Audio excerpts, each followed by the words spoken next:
நம்ம வீட்டுக்கு எனக்கு வாங்க. இன்னைக்கு ஒரு வசமான வெண்டைக்காய் அறுவடை தான். விளையாட்டுத்தனமாக வச்ச தோட்டம் இவ்வளோ பெருசாக அறுவடை தரும்னு நாங்களும் எதிர்பார்க்கல. விதை எல்லாமே நிறைய இருந்தது. ரொம்ப நாளைக்கு முன்னாடி சேகரித்தது வருமோ வரலாறாதோன்ட்டு நாங்கள் இருக்க விதை எல்லாத்தையுமே போட்டுட்டோம்.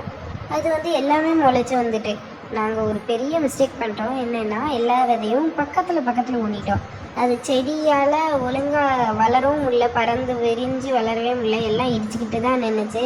அதை பிடுங்கி போடவும் எங்களுக்கு மனசில்லை. சரி வர்றது வளரட்டும் அப்படின்ட்டு விட்டுட்டோம். இப்போ ஒரு வாரம் தொடங்கையிலே இது வெண்டைக்காய் வாரம் அப்படின்ட்டு ஒரு நாள் வெண்டைக்காய் பொரியல்னா அடுத்த நாள் வெண்டைக்காய் பச்சடி அப்படி மாற்றி தான் போயிட்டுருக்கு.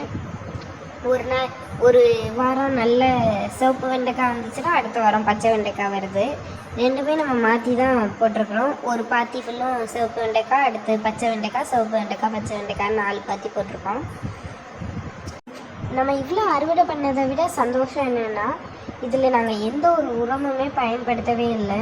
அதாவது இயற்கை உரம் கூட பயன்படுத்தலை. சாதா தண்ணி டெய்லி பாய்ச்சறதுலேயே